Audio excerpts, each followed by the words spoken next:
Missouri state senators have passed a proposal to make changing Missouri's constitution more difficult. The vote split along party lines and came after multiple Democratic filibusters this week, including one that was 21 hours long. Missouri Capitol Bureau Chief Joe McLean reports. As advocates collect signatures to put an abortion question on the November ballot, on Thursday, Missouri senators passed a resolution which would make passing those types of ballot questions harder.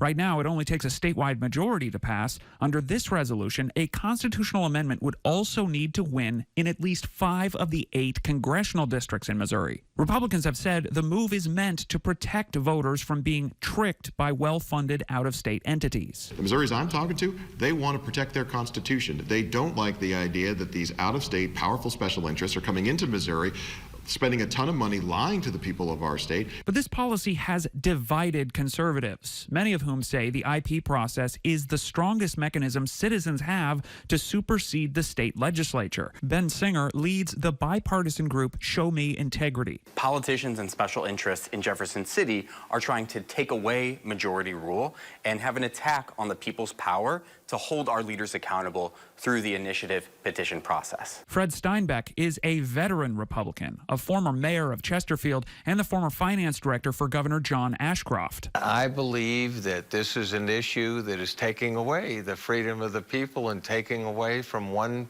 vote, one person.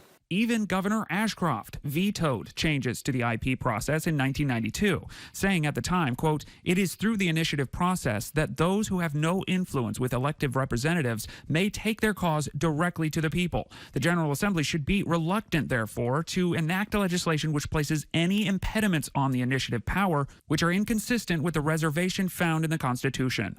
The resolution will now move to the House, which has already passed similar versions in each of the last several sessions. In Jefferson City, Joe McLean, WGEM News.